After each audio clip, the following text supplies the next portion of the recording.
right, let me know. Okay. Good morning and welcome. We have such a great, energetic crowd here. Thank you all for coming this morning to our Congressional Coffee Chat. My name is Krista Rosa, and on behalf of the AAPI Business, Labor, and Latino Caucuses, we want to welcome all of you here and at home to our Congressional Coffee Chat. We're excited to have you here for what we hope will be an informative conversation.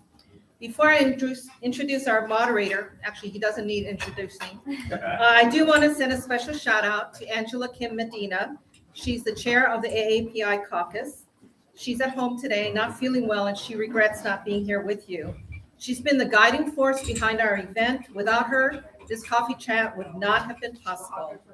So thank you again, and here's Mike. Good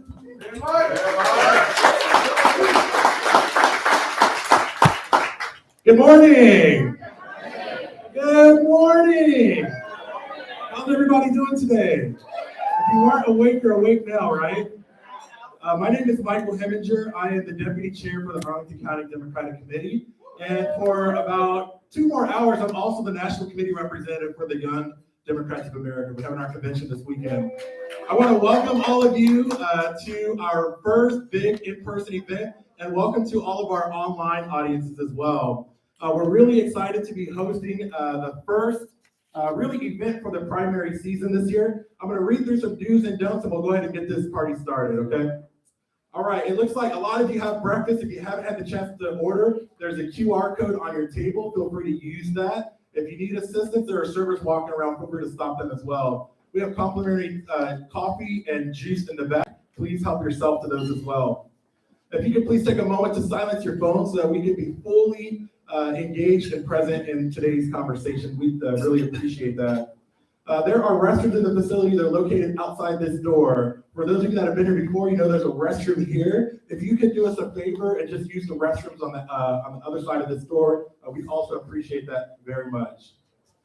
All right, there are some cards on your table. We're going to try to move through the program as expeditiously as we can. If you have a question you'd like to ask our candidates, please take advantage of that note card on your table and hand it in to someone at the very back, okay? And we'll do our best to get to as many questions as we can. We're not going to be able to get to all of them, but we will try to get to a couple, okay? All right, we did flip a coin earlier, and it looks like Congressman Byron will be speaking first. Our candidates will have 3 minutes for opening remarks, 2 minutes to answer questions, and 2 minutes for closing remarks as well. And we'll alternate on each question depending on who goes first on the first question. All right, as I mentioned, we do have a very tight program, and so if you could limit your applause during questions, that'd be much appreciated. I do want to take a moment and just give both of the candidates a very big round of applause. We can do better than that. We can do better than that. All right, awesome. And we'll do one big round of applause also at the very end.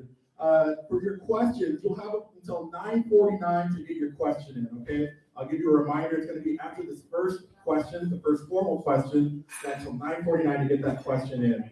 All right, I do want to kick it over to Sandra, and she's going to give us a little information in Spanish. Thanks so much. Good morning, buenos días. Mi nombre es Sandra, con el Latino Caucus. First, I'll say it in English. Our caucus submitted one question in Spanish, so that question and that answer is going to be translated into Spanish. Just one question. Later on, when questions and answers are open for the public, we will be able to get your question in Spanish if you prefer so. Our volunteers can read Spanish, but the answer won't be translated. We can meet after the event to discuss to translate the answer. Buenos días y bienvenidos. Welcome.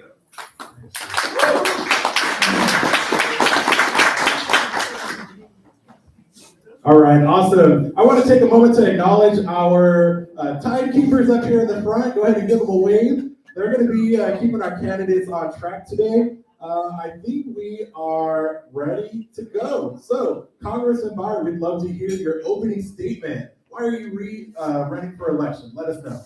Thank you, Mike. Good morning. Good morning. I'm delighted to be here. Delighted to be here with Vicki and with all of you. Thank you so much for showing up. And this has been a great week. Just the the confirmation of Katani Brown Jackson was a huge wonderful. There are not many times you think this would actually happen. My wife and I were in Grant Park the night Barack Obama was elected. 250,000 of our closest friends, and everybody was crying.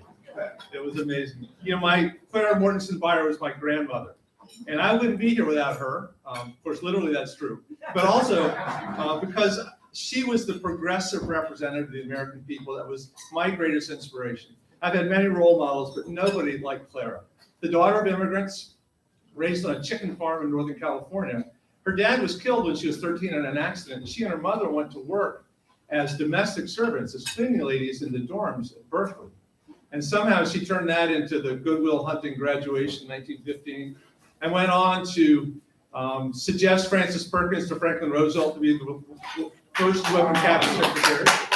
And she stood up the Bureau of Labor standards in 1933 for the next 24 years. So the 5-day work week, the minimum wage, all these things, I can trace as part of my legacy, part of my heritage, and the reason that I'm here.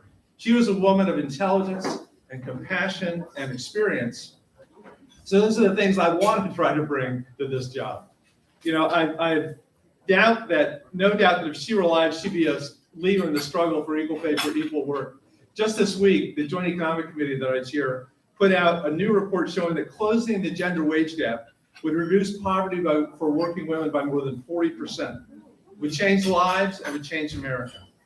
And inspired by Clara Beyer, I've already held 6 annual women's conferences, obviously interrupted by the pandemic. But May 7th at George Mason University in Arlington, please come.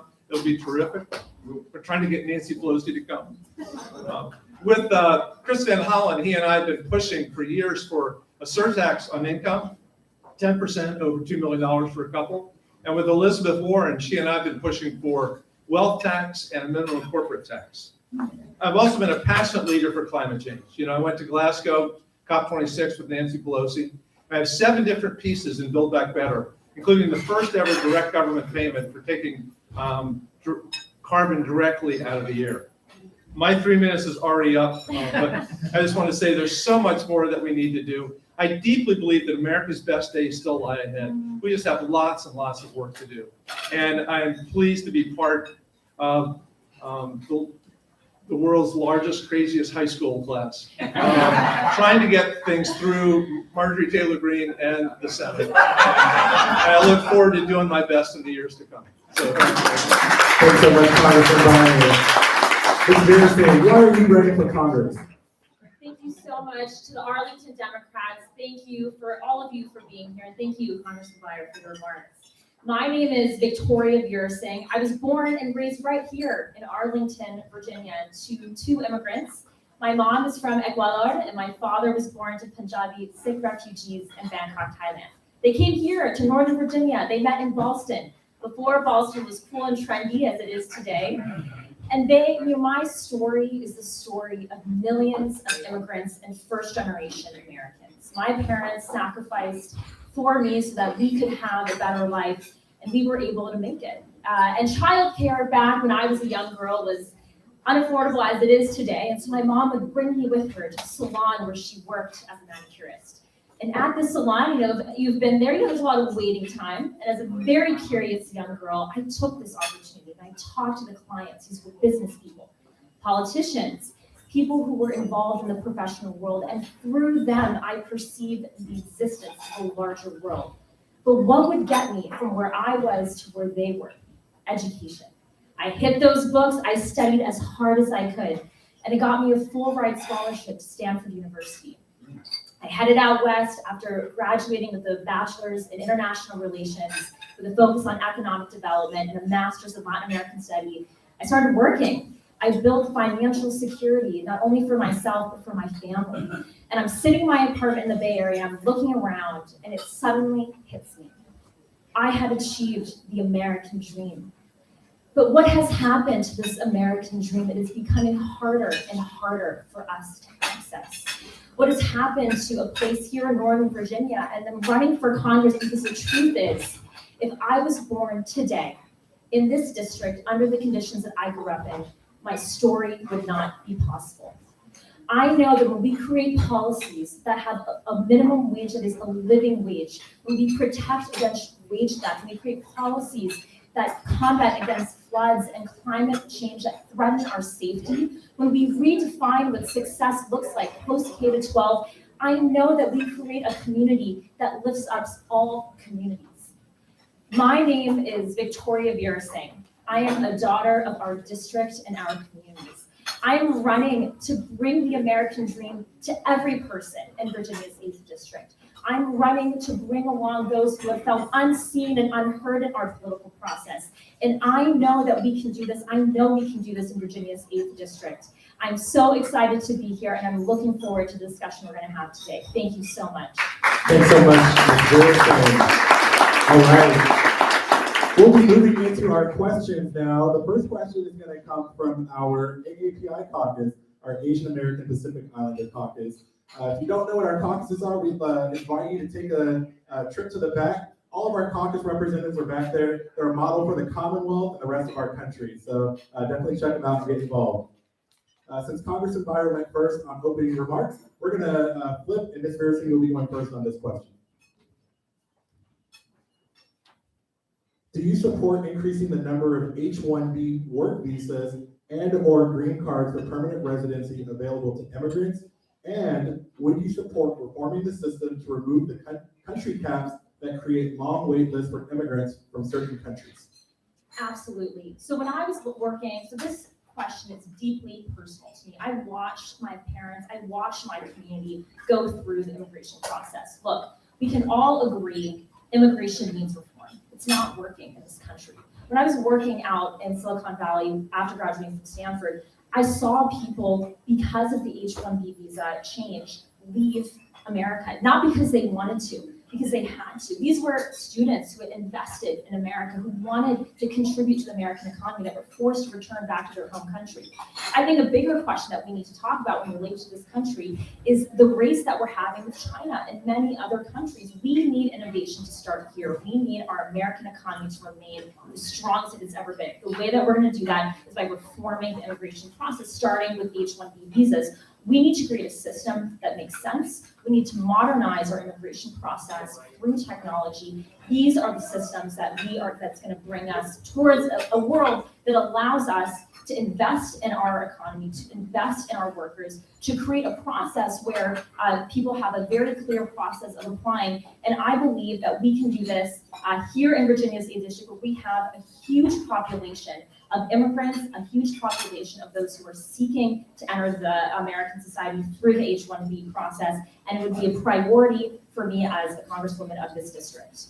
Thanks so much, Ms. Pierson. Congressman Byer, do you support increasing the number of H-1B work visas and/or green cards for permanent residency available to immigrants? And would you support reforming the system to remove the country caps that create long wait lists for immigrants from certain countries?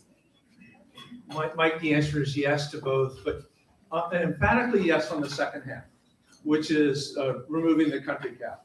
Sadly, we have, and this is particularly relevant to people from India, and almost only in India, where folks have come over on H-1B visas 20, 30, 40 years ago. Because of the country cap, they're never able to get a green card, nor are their children. So they're here forever, they're Americans, they're not being sent back, but they can never vote, they can never be full citizens. So that's a great injustice that needs to be removed right away. On the H-1B visas, it's a mixed case. On the one hand, we desperately need workers. We have 11 million jobs advertised right now and only 5 million people out of work. Those 5 million out of work don't have the skills to 11 million jobs that are advertised. And so clearly opening up the H-1Bs would help with that. But the downside, and I'm sure Vicki's probably seen this in California, too many of the tech companies will take the H-1B visa workers and push them down. It becomes like an indentured servitude. They get underpaid what they would be if they were Americans. And that's not right, and that's not fair. So the H-1B system needs to be expanded, but it needs to be reformed too. And this is part of the overall immigration system. We could talk for an hour just about the desperate need to take care of our dreamers here in Northern Virginia, to take care of the TPS folks here in Northern Virginia, and just nurses. If we could open up nurses on immigration, it would make an enormous difference in America. This is one of the most intractable issues on Hill, because one party has decided that immigrants are evil and immigrants are bad. But we will continue to push for it. Thanks so much, Congressman Byer. How's that food tasting out there, everybody? Good. Let's try to give a round of applause for our servers, our wait staff. They're doing an incredible job. Thank you all so much. We appreciate you. All right, our next question comes from our business caucus. Congressman Byer, you'll be going first.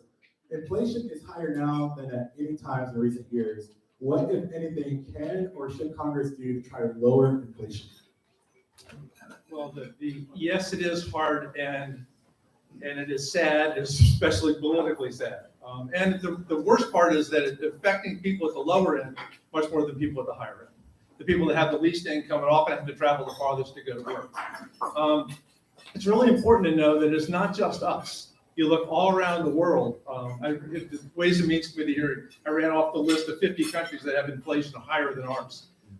Blackstone, which is hardly a liberal think tank, said this is almost completely due to the supply chain pandemic disruptions and not the policy. The most interesting idea is not suspending the gas tax, which doesn't make much difference, but rather doing literally a gas card, more like the economic impact payments for the people that need it most, below 80,000, below 100,000. And I think that's the only thing Congress could do in the short run. Also, by the way, this has absolutely nothing to do with the so-called war on coal or the war on natural gas. There are hundreds of thousands of gas leases out there that the oil companies have not even begun to explore yet.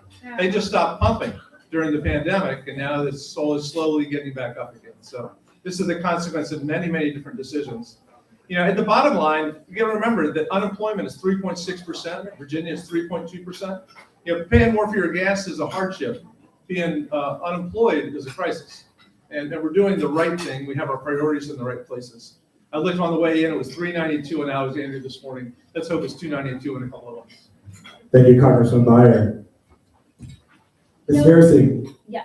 Would you like me to repeat the question? Or? Sure. Okay, inflation is higher now than at any other times in recent years. What, if anything, can or should Congress do to lower inflation? Yeah. I want to talk about the impact of the higher gas prices and higher inflation, especially for our communities that make minimum wage, for our communities that are low income, for the community that I came from. This is a crisis, like Congressman Byer said, but this instability has come from decades of not raising the minimum wage to what it should be, which is a living wage.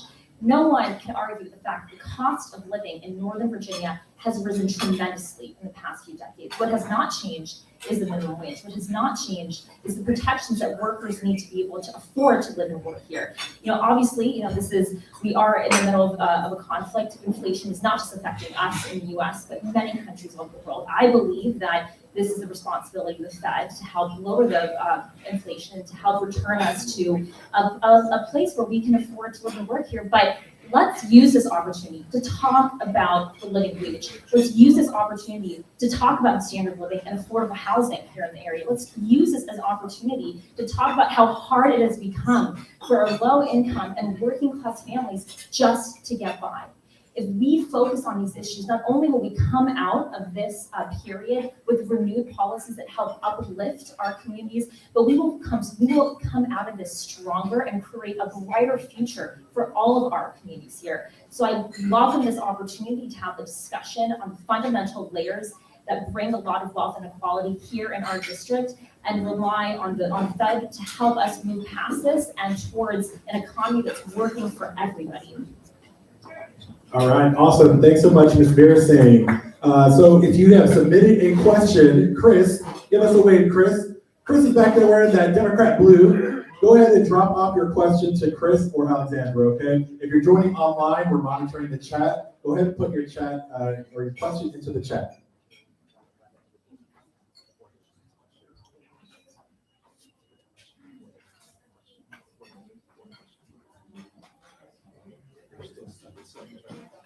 All right, one final reminder. If you want to submit a question, go ahead and submit it to that back table, all right? All right, our next question comes from our Disability Caucus, and Ms. Pierson, you'll be going first.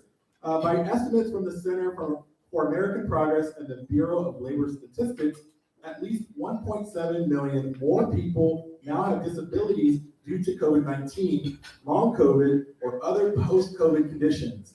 Many of them are unable to work, and yet they struggle to qualify for Social Security disability.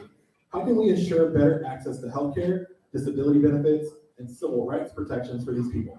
That's an excellent question. As many of us, we're living in a new normal. We are hoping to cross that finish line and move towards a world without COVID. Unfortunately, I believe we're just going to learn how to deal with the ups and the downs and when new surges and new variants come. This is why it's so important for the government to invest in high quality masking, testing, antivirals. We need to continue the development of future variant-specific vaccines. And I believe the federal government purchase of drugs for people at risk of hospitalization is crucial to protect our communities with disabilities and our communities who are more prone to become infected. What I worry about is that these short bursts of cash that come in are creating gaps in preparedness. They're leaving millions vulnerable to a new COVID surge. They're more at risk here in Northern Virginia and at the US, and a lot of those at risk are low income, are communities with disabilities, are communities who need us to be fighting for these protections. And the only way we're going to do it is if the federal government continually invests in the three things that I mentioned: high quality masking, development of future variant-specific vaccines, and we purchase drugs for people at risk of hospitalization. By continually investing in these priorities, we are going to ensure that every community has the resources that they need. And I'd just like to tell a story. I used to volunteer at Barcroft Elementary School, and I was talking to a few moms there. They had to pay $1 per day per mask per child. That is unaffordable. For a lot of our communities that want to stay protected, those cost burdens are increasingly burdensome, especially for families that make minimum wage. This is the role of the federal government, is to provide these so that we are keeping our communities safe, so we're developing the vaccines that we need for future variants, and we're ensuring that we are remaining ahead of the curve of the pandemic and not behind it. Thanks so much, Ms. Pierson. Congressman Byer, would you like me to repeat the question? Yeah, that's fine. More than a year ago, I introduced the first bill on long COVID that did three essential things. Number one is it created a community of long COVID sufferers through the patient-centered oriented research initiative, which came out of the Affordable Care Act, to try to bring all the long COVID people together. They estimate 8 million to 23 million people are long COVID sufferers, including our beloved Tim King, who really suffers with it every day. In the meantime, Tim King last month, and then Ayanna Pressley and I rolled out a new long COVID bill on Thursday morning. We're trying to do it. Again, we'll get it through the House. The Senate's a lot harder. But Victoria makes a really good point. If we don't keep the COVID money coming, we're in really deep, deep trouble. Right now, the Senate's approved $10 billion more for the so-called COVID supplemental. That's nice, but what they left out was all the money for vaccines overseas. And we can get to 70 or 75% here, but as long as it's 25 and 30% in the rest of the world, more dangerous variants are going to arise. I'm close friends with the guy who led the Gavi initiative on vaccines in Geneva. I said, is 75% enough? He said, no, 100% is enough. As long as there's 5% or 3% unvaccinated, the opportunity for those variants, something much more dangerous, as contagious as Omicron, but as dangerous as Delta, to come back up. I got my second booster Thursday morning. It was very exciting. I spent all day yesterday in bed, but I was so pleased. But we may be getting boosters for the rest of our lives, but we have to keep investing in it and take particular attention to the long COVID sufferers. Thank you, Congressman Byer. All right, our next question will come from our Interfaith Caucus. And Congressman Byer, you'll be first.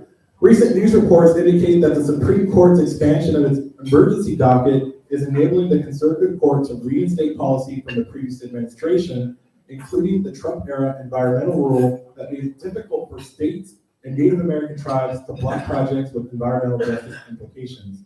What can Congress do legislatively to protect the separation of powers and combat harmful environmental policies that threaten our economy and quality of life? Wow, Mike, there's two different questions in there. First is, what do we do about the dockets, the emergency dockets? I'm not a John Roberts fan, especially not after he said we don't have racism in America anymore. But he was right the other day. And it turns out that how weird it is that John Roberts is a swing vote on this court. But he came out and said they're just running way too many things without argument, without public discussion, without long opinions on the so-called emergency docket that are not emergencies at all. But I don't know that we can interfere in the court processes itself because of the separation of powers. What we can do is have the strongest possible environmental leadership in our administration, and to make sure that we repeal the bad rules that came in the Trump era, and that we pass good laws as best we can.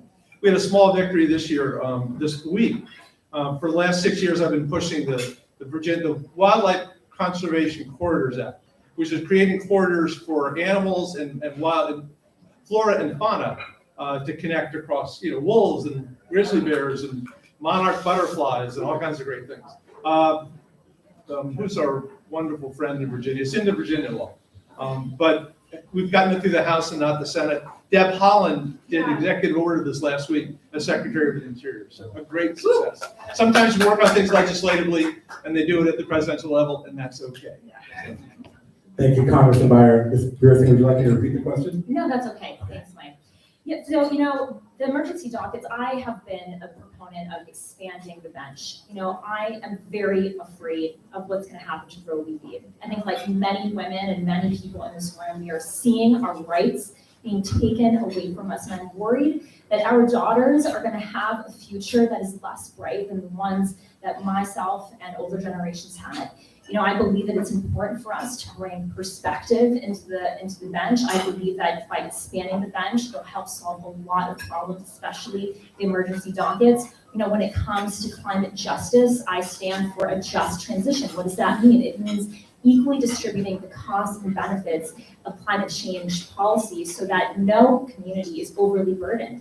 When we look at the history of climate change justice and the impact of climate change, we see that it has inordinately impacted our communities of color, our low-income communities. I believe when you have representation, when you have perspective that comes from those communities, you ensure the policies that are designed to uplift and protect us against the harmful impact of climate change are equally distributed. We can do this. We know we have the technology. We understand what the patterns are. I believe that policy needs to make sure that there is a just and equitable component to each piece. The devil is in the details. It's not just about these larger ambitions, it's how the policies are in place, it's where the funding is going to. It's bringing the perspective of those community members that will be impacted by those communities, and we can do it. I've seen it happen for my time interning in the Senate. I've seen when policy is made alongside those for whom the policy is intended for, and that's when this really works. Thank you, Ms. Pierson. Before we go to our next question, I want to talk a little bit about getting out the vote. So the election is going to occur on June 21st. If you vote in primaries, which I hope you do, vote in every election, that's what we do as Democrats. It's a week later this year than it is in normal years. You have to register 21 days before the election, and you have to ensure that the address matches where you currently live, okay? So if you need any help with that or have questions, there's a lot of us here that can help you with that. And thanks to Democrats, for the general election, there will be same-day registration. So that's awesome. We're running a little ahead of schedule, so I want to take a quick point of personal privilege and talk about the outreach caucuses. A couple of years ago, 2 years ago, actually, we had 2 or 3 caucuses at Arlington Dems. We probably had about 30 or 40 people in the community that were engaged. Today, there are over 12 caucuses, over 1,000 people from historically underrepresented communities that are having conversations with the Democratic Party. So super proud of all the work that the outreach caucuses are doing. Our next question is going to come from the Labor Caucus. And I believe, Ms. Pierson, you're going first on this one. Workers are struggling for fair wages, good benefits, and safe working conditions. Recently, workers at 7 Starbucks restaurants in Richmond filed petitions to seek union representation, while Amazon warehouse workers in Staten Island voted to unionize. How can Congress and the administration improve and strengthen the rights of workers, including their efforts to unionize? Thank you so much for that question. And I actually met Derek and Chris, the organizers who formed the Amazon Labor Union back in the summer here in DC. We got together, they invited me to Staten Island. I went up, I went to a rally. And what is interesting about the way that they were organizing was that these were 2 guys who had never organized before. They weren't involved politically. They saw that something was wrong. They saw the treatment of workers. They knew the conditions were right, and they decided to do something about it. They started just the way that I started this campaign, just organizing, knocking on doors. It was a small group of people that kept growing. The union movement is alive in this country. Anybody who says otherwise is just, I think, not realizing the corporate nature and the corporate power that has consumed this country and the monopolization of our economy today. When we talk about labor rights, we talk about growing and making sure that we have a working class that is protected. We have to pass the PRO Act. We have to make sure that it's easier for unions to organize. We have to protect against wage theft. Wage theft is one of the biggest, I think, it threatens so much of our workers' protections here in Northern Virginia. It's happening here. I believe that if we want to ensure that our workers are protected, not just in organizing and making sure that unions they have a space here in our country, it's about protecting and passing laws that protect against wage theft. It's about raising the minimum wage. It's about healthcare not being tied to a job.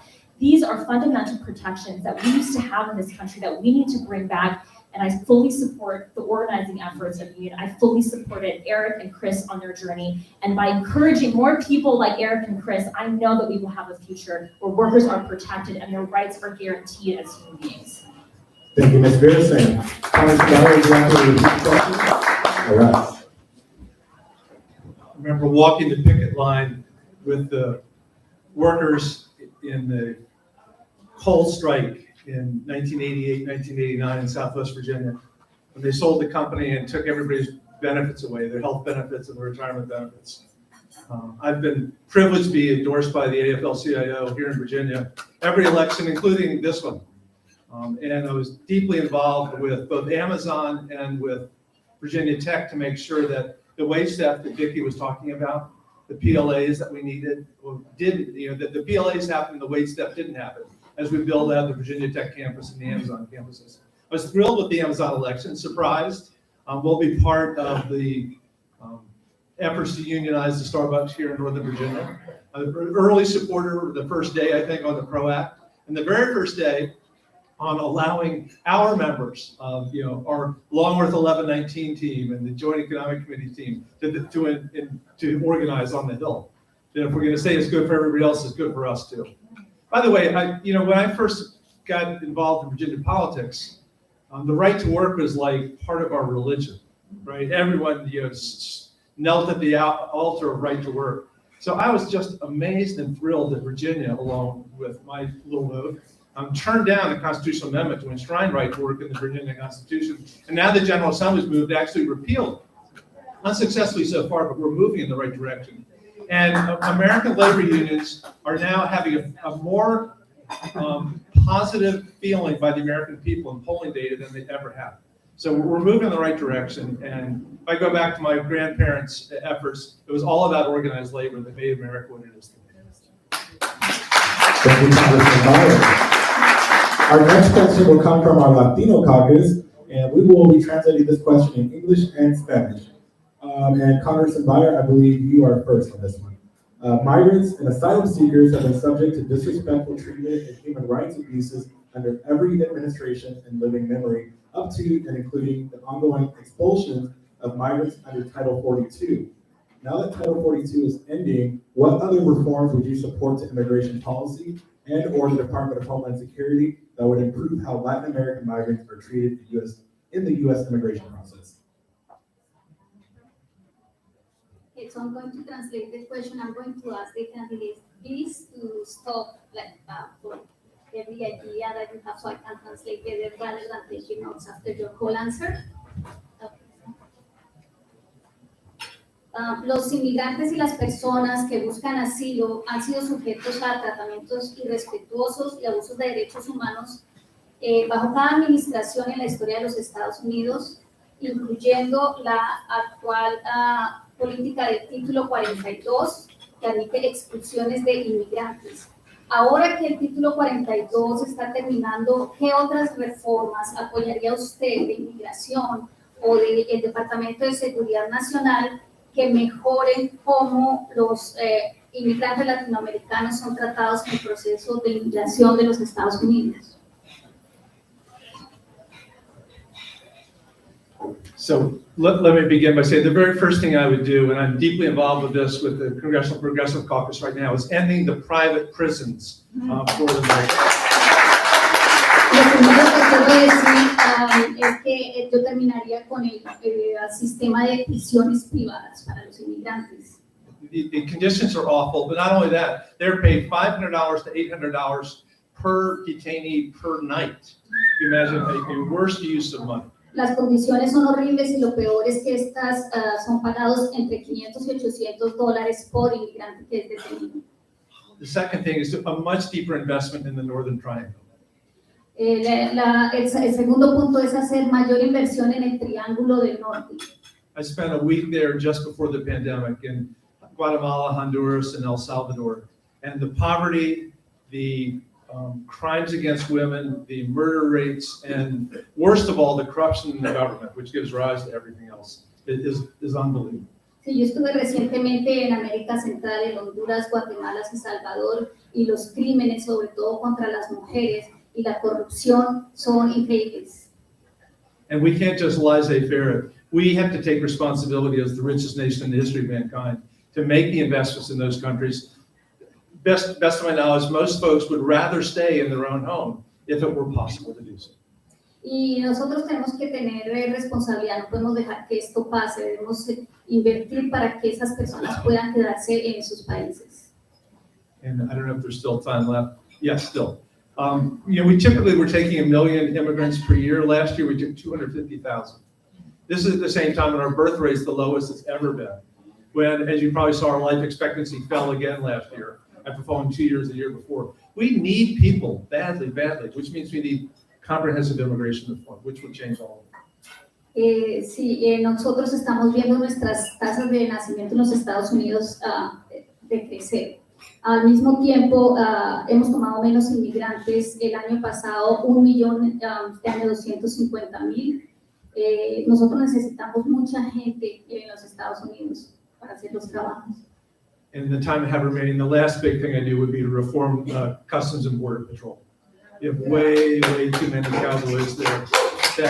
They don't come at that job with the sense of that these are human beings, often boys and girls, people who have been on a very difficult trip just to get there, and then they're treated like animals at best. Y claro, necesitamos la reforma a Border Patrol, a la migra, porque muchas de estas personas no ven a los inmigrantes como seres humanos, como jóvenes que vienen de pasar trabajos en sus países y de realizar la frontera. Muchas gracias por esa pregunta, y para los latinos y los hispanos que están viendo este programa, primero quiero decir que estoy de acuerdo con el Congressman Beyer sobre las prisiones privadas, que son terribles y tenemos que deshacernos de eso. Thank you, and I agree with Congressman Beyer that it's a priority to end the system of private prisons. Y también tenemos que invertir en la relación de nuestros aliados en Centro y Sudamérica. Yo, como estudié los estudios latinoamericanos, yo sé que nosotros, como país, en las décadas anteriormente, hemos impactado la instabilidad política y económica de nuestros aliados en Latino y Centro y el Caribe de América. And yes, we have to do investments in Central America. Responsibility and our policies towards Central America have impacted the conditions. Ustedes saben cuánto cuesta para emigrar a este país. Cuesta de $15,000 a $20,000 emigrar a este país. Ese costo es demasiado. Tenemos un sistema que es arcaico. Estamos viviendo en como en las décadas 50. Tenemos que modernizar el sistema con tecnología. Tenemos que invertir en invertimientos en nuestro sistema para que funcione, para que sea menos costoso, para que sea más fácil para todos que quieren estar, que tienen la posición de asilo, que vienen aquí por un vida mejor. You know how much it costs to bring Immigration. to immigrate here between 15,000 and 20,000. It's very expensive, and the process is burdensome. So we have to do a better job at making the system more effective for immigration. And how we do it is by modernizing our system, is by investing in technology. I believe we have a system that is archaic, that's not working. And like Congressman Beyer, I stand behind immigration reform. And what I believe we need to do is modify our funding structure of our programs. I believe we have to increase funding levels for reception and placement. And I believe we need to assign a separate body to monitor and evaluate federal agencies to make sure that we're keeping them accountable and that they're doing the right things. So necesitamos modernizar el sistema de migración, necesitamos hacer inversiones. inversiones en el sistema de... Oh, should I speak English or Spanish? Well, básicamente, en final, nosotros estamos de acuerdo que el sistema no está funcionando para nadie. Y nosotros tenemos que ser mejores. Hay que poner nuevas ideas, hay que invertir en tecnología, hay que invertir en agencias que pueden tener la competitividad, la responsabilidad de ver que nosotros tenemos un proceso que funciona. In closing, I think all of us in this room can agree immigration reform is broken in this country. We need to reform it. How do we do that? We need to modernize our process. We need to invest in systems that are going to monitor and keep the agencies accountable. We need to refund our structure program and make sure that our placement programs are placing asylum seekers and immigrants into opportunities that allow them to succeed through good paying jobs, affordable housing, and healthcare. All right. We want to be inclusive as Democrats. Spanish is the second most spoken language in Arlington. Can we give a round of applause for Sandra as well? Translating one time like that is not easy. So we are actually running ahead of schedule, surprisingly. So we have a couple questions from our audience. The first one is from our Veterans and Military Families Caucus. And I believe Ms. Pierson, you're going first. What do you see as a potential U.S. involvement in an active military role inside Ukraine? What do you see as a potential U.S. involvement? You know, I think for all of us here, what's happening in Ukraine is very troublesome. As the granddaughter of refugees, the plight that many Ukrainians have taken is deeply personal to myself and my family. When it comes to what's happening, you know, I think we've all known that Putin has a plan, and it is to restore the Soviet Union to its glory. I think he is testing the West right now and seeing what we're going to do and how we're going to respond. I believe in furthering, deepening our economic sanctions. I believe in helping the Ukrainian people. I believe in rebuilding a refugee program that is meant for the 21st century. When we think about the changes that are happening in our global system, our supply chains, the ways in which our economies are connected, and we can be crippling at a time like this, it makes us increase our domestic resiliency here in the United States.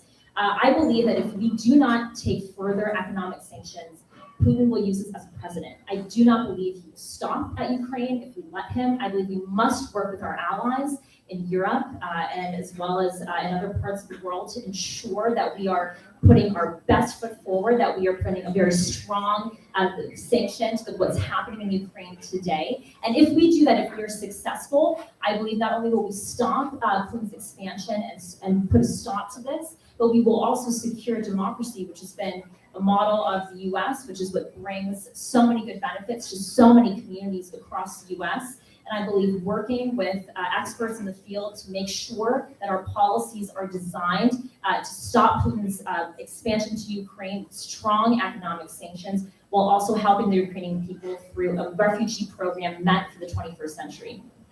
Thank you, Ms. Pierson. Congressman Beyer. You know, before Putin's invasion, we thought that the Russians had the second best army in the world. Now we realize they have the second best army in the Ukraine. And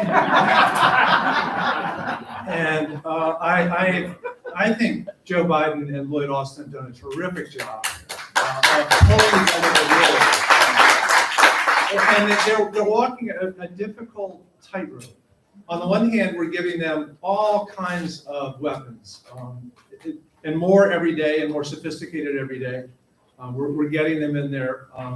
It was a problem through the Trump years because Trump had cozied up to Russia again and again, and had trashed Ukraine again and again. And we still have that phenomenon where something like 65 Republicans voted against our Jerry Connolly legislation, pledging our support to Ukraine this last week. But we have to be really careful about not crossing the line into a U.S. versus Russia war. You know, we look with great sadness, great tragedy at the deaths in Bucha and all the civilian deaths, which are maybe 15,000 or more in the Ukraine right now. Well, let's remember when we went into Iraq, the civilian deaths right there were 125,000 and maybe 250,000 right now. Any expansion of this war would take the number of civilian deaths and increase it by orders of magnitude. So we need to do everything we can without engaging directly with the Russian army. In the meantime, we're doing pretty well. They're out of Kiev, they're now just on the east and in Crimea. And I think with doubling down, I'm so proud that my little Switzerland Liechtenstein, who didn't join in World War II, now joined all the sanctions against Russia, that we just keep that pressure on. By the way, I think Harat said it right, that Putin's not only destroying Ukraine, he's destroying Russia.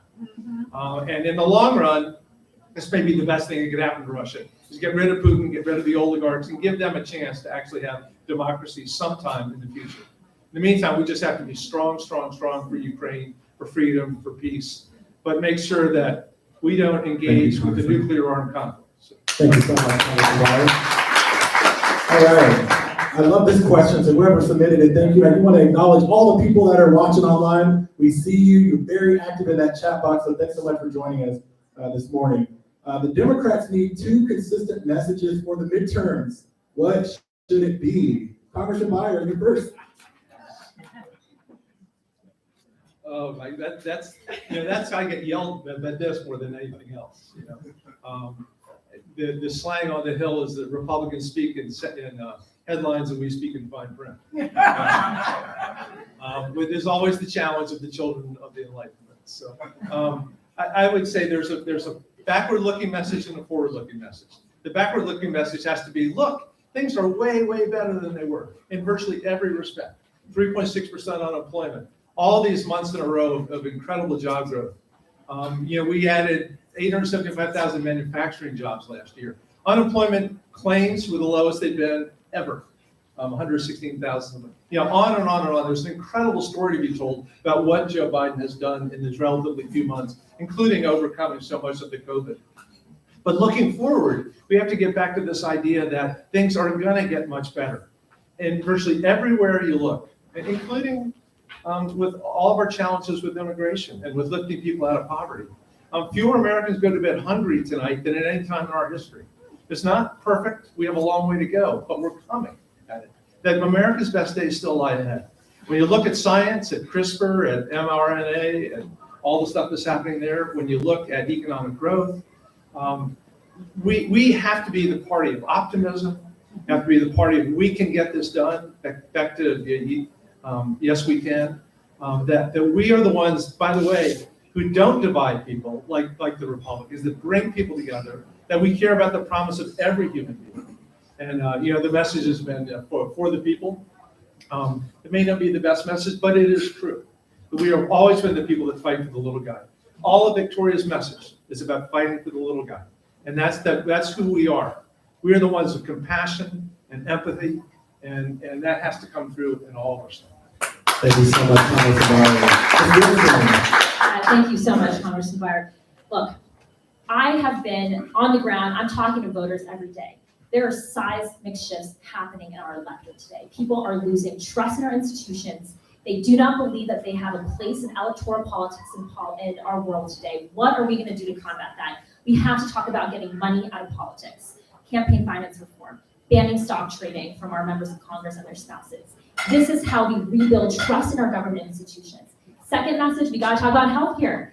We are living in a post-pandemic world. Our voters are different. Our world, we're living in a new normal. Healthcare can't be tied to a job. People are going broke just because they get sick here in our district. If we want to win the midterms, we've got to start talking about these issues. Because if we don't, I worry that the communities that I grew up in, working class immigrant communities who voted for Youngkin, who voted for Biden and then voted for Youngkin, are going to move over to the Republican side of the party. If we do not speak to the everyday needs of everyday people living in our district, we will not win in Virginia, we will not win nationwide. But we have a chance. We have a chance here in Virginia. In our district, we're 48% people of color. We have more than 100 languages spoken in our district. When we meet the moment, we talk about getting money out of politics, we put everyday people in the halls of Congress that fight for the needs of everyday people. That's when you restore trust in institutions. That's when you bring people along with you, and you make sure that we take care of our people who've always been there for us when we've asked them to come out to the polls.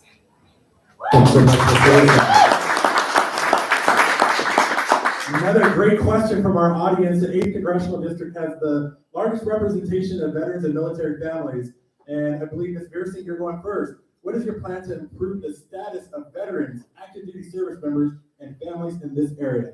So I would start by focusing on 3 areas. One is mental health, healthcare, housing, and jobs and workforce development. So when I talk to vets all across the district, housing is the #1 issue that they talk to me about. Housing is unaffordable in this area. So what are we doing to make sure that those who have served our country have a home, have a real home here in our area? Healthcare, mental health. I am a big proponent of mental health. I believe that mental health in this country is unaffordable, it's inaccessible. It took me 2 years to find a therapist within my plan. And I had a plan, there were many providers, but it still was inaccessible. For our vets who are coming back, ensuring that we have mental health services that are accessible and affordable for our community members is essential. And #3, workforce development. I used to work at a company called Palantir Technologies. We invested a lot in hiring our vets and our workers, not because they had the resume that was a computer science, but because we knew that if we invested in them, they would invest in us. So when we think about workforce development, we need to make sure that we're investing in training our vets and creating opportunities for them to re-enter the workforce in a wide variety of jobs. Like the Congressman mentioned, we are in a labor shortage. We have tons of economic opportunities for our community. But I believe it's important for us to invest in a workforce, again, for the 21st century that's going to have the skills needed to compete in today's economy for today's and the jobs of the future. Thanks so much, Ms. Pierson. Congressman Byers. The very first thing I do would be worry about the wages of the enlisted men and women. It's amazing. If you go to the Lorton Food Bank, I've spent a number of mornings there, handing out food. About half the people there are military spouses coming in with their kids, but they just don't make enough money, even with the Fort Belvoir housing, to get by.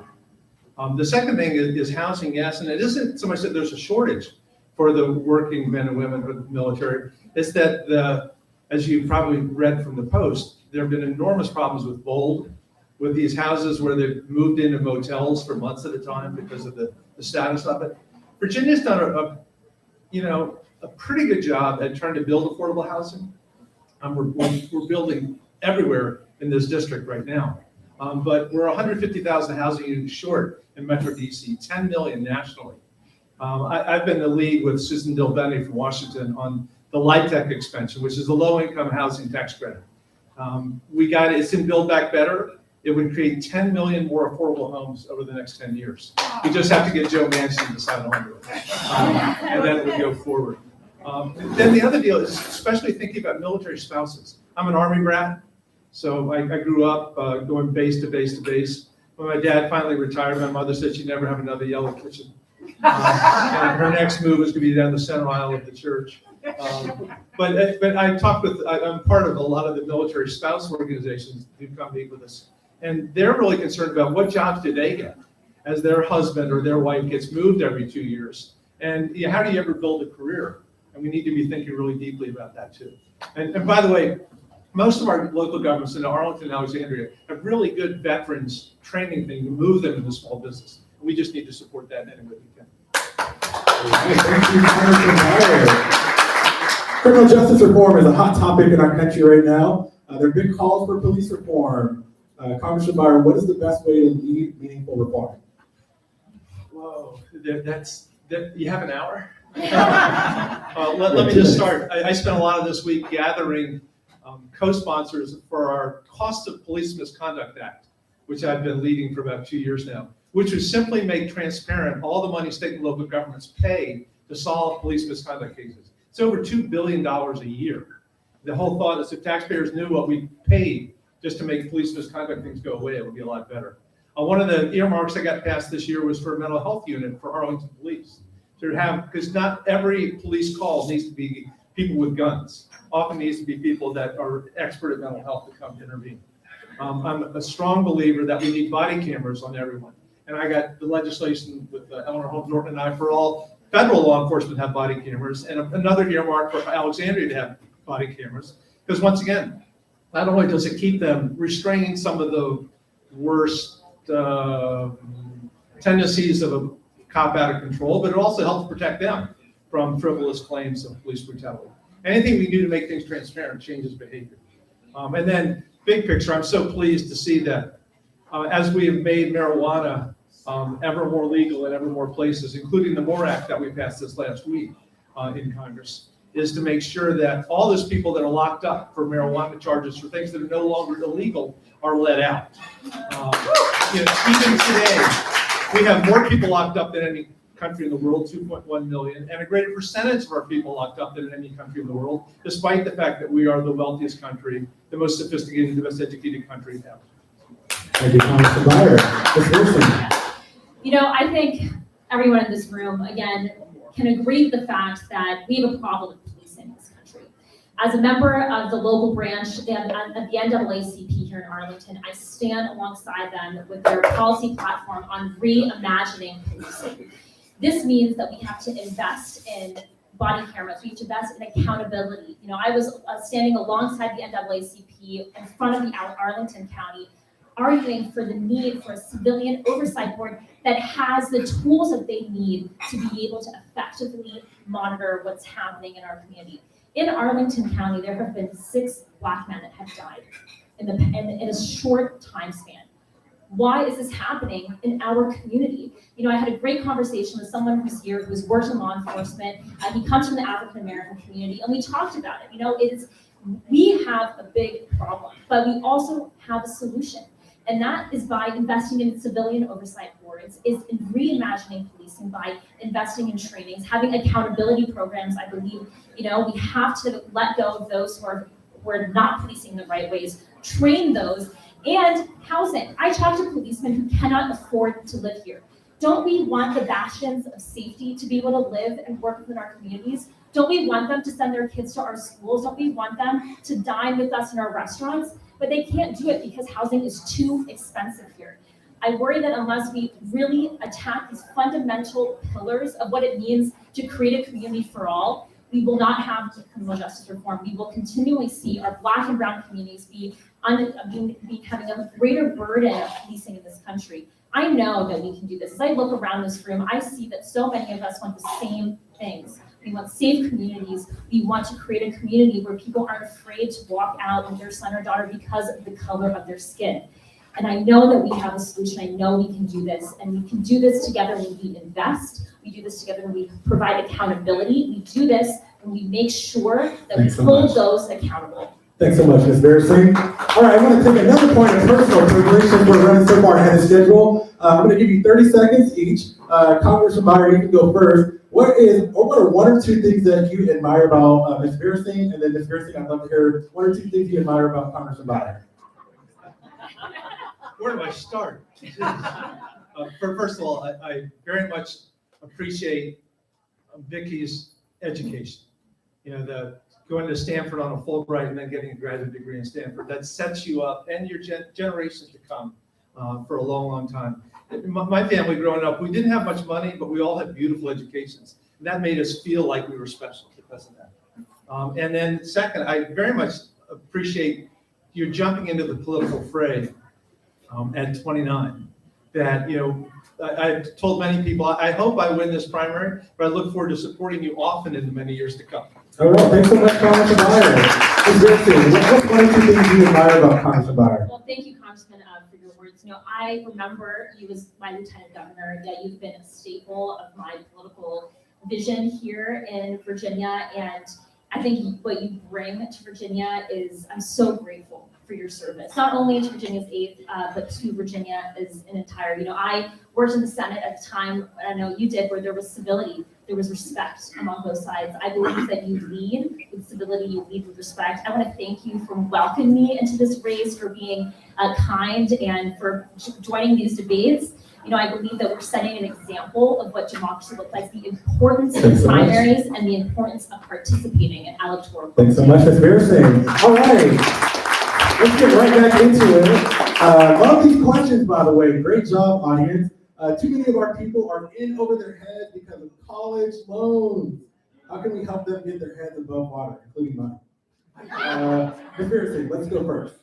Absolutely. So look, I'm a daughter, and I got Pell Grants from the federal government. When I got into Stanford, the way that the Stanford admission process worked is you got in, and then after you got in, they looked at your financial situation. At the time, if your parents made less than $75,000, they helped you fund your education.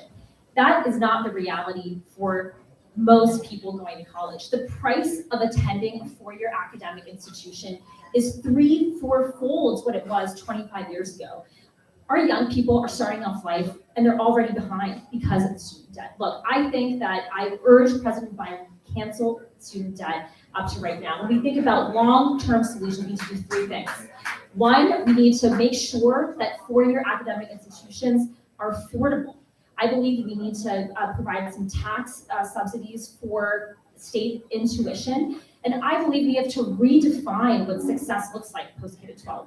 Sometimes it looks like a four-year college degree. Sometimes it looks like an apprenticeship program. Sometimes it looks like going to a trade school. When we create more opportunities for our children to enter the workforce through affordable means, we create thriving families, we support businesses, we allow people to stand on their own 2 feet. Without investing in these policies today, it's not just about canceling student debt, it's about creating a system that works. And we have to lower the price of academic institutions. We have to reform payday loans that are just robbing our young people. There's no accountability for these payday loans that are releasing these terrible loan procedures. And three, we need to make sure that we're investing in alternative successful programs post K-12. That's the way that we build a workforce for the 21st century. It's the way that we support our young people and we provide opportunities for every American to pursue their pursuit of happiness.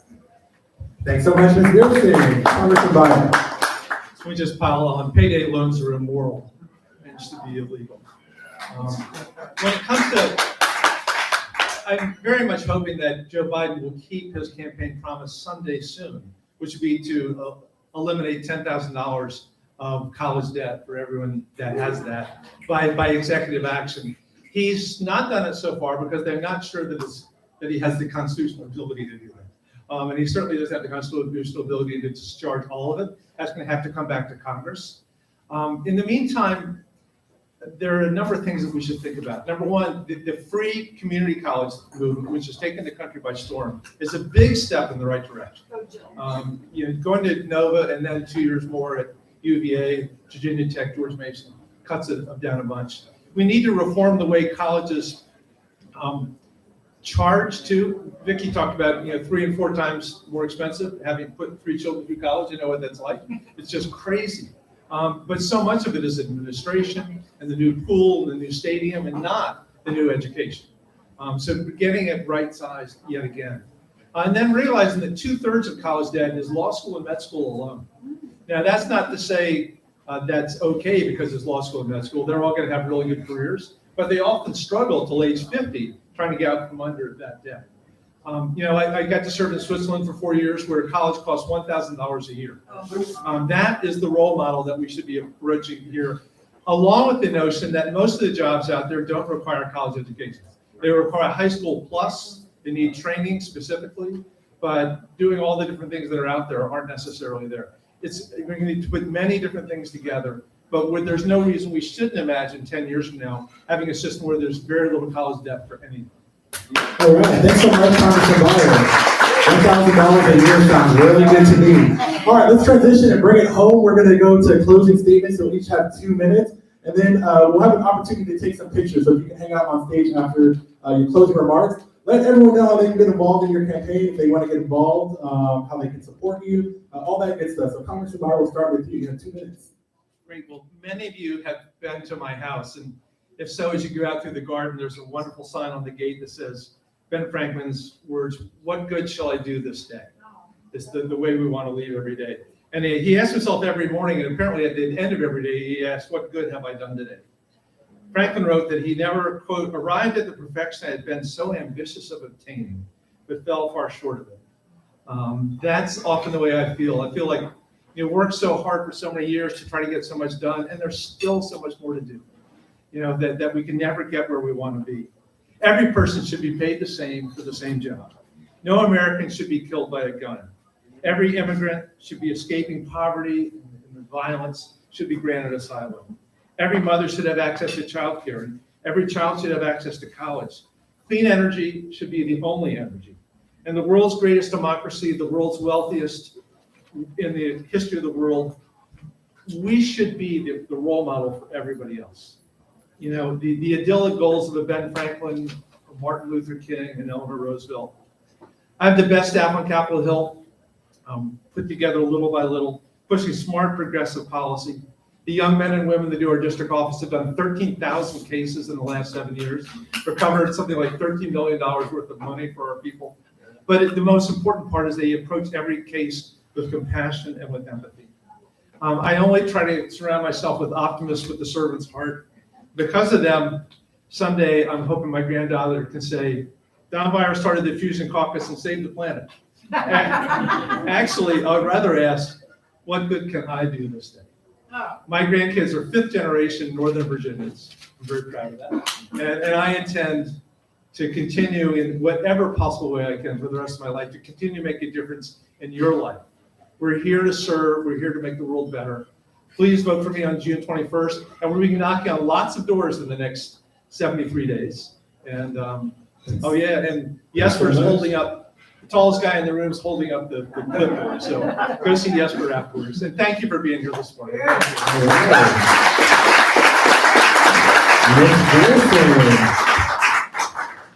Thank you so much for all of you that are here. As I look around, I see so many familiar faces, those who welcomed me into the Arlington Democrats when I came back home and wanted to get involved. But who I'm also thinking about as I look around this room? I'm thinking about Maria, an Honduran immigrant who I met on the campaign trail, who's gotten involved in our campaign. She wanted so desperately to come here, but she had to shift work, couldn't find affordable health care, so she couldn't. I'm thinking about Ahmed, who got injured, so he can't work and he's drowning in medical bills. I'm thinking of so many communities who want to be involved in our political process, but have felt unseen and unheard. This campaign, what I am doing every single day, is we're reaching out to communities who have never been asked to vote in a primary before, who've never seen a candidate come to this door. The reason why it's important to invest in candidates like me and campaigns like mine is because we work to expand our electorate. We work to bring new people into the party. And that is when we are strong as a party, when we bring diverse voices, when we bring candidates that can expand our reach to a variety of different communities, inspire people to get involved because they see themselves reflected, they see their own stories reflected in our leadership. That is why representation matters. Look, we're going into the midterms in Virginia. I know we've suffered a big loss in November. The way forward is one with Victoria Pierson. My name is Victoria Isabel Pierson. I am a daughter of this district, a daughter of these communities. I'm running for Congress to make the American dream available for every American. I'm running so that my children and the future generation have a future that is brighter than the ones that we have today. I'm running to be your first Congresswoman, and I take that with tremendous privilege and responsibility. I ask for your vote. I ask for your help. Please come to this corner of the table. We've got a lot of opportunities to get involved. Thank you so much. Muchas gracias for being here and for welcoming both Congressman Beyer and myself here to the stage.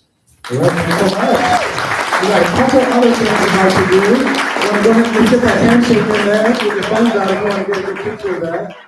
All right, let's give them a big round of applause. Hallelujah. Awesome, I agree. So this has been hosted by our outreach caucuses. Let's give them a big round of applause. If you want to join the conference, they're all in the back. Please sign up. We'd love to have you. I'm going to move these microphones away from the stage. If you want to take a couple pictures, come on up. Thanks, everyone. Drive safe. We'll see you soon, okay? Thank you. I would like to ask for a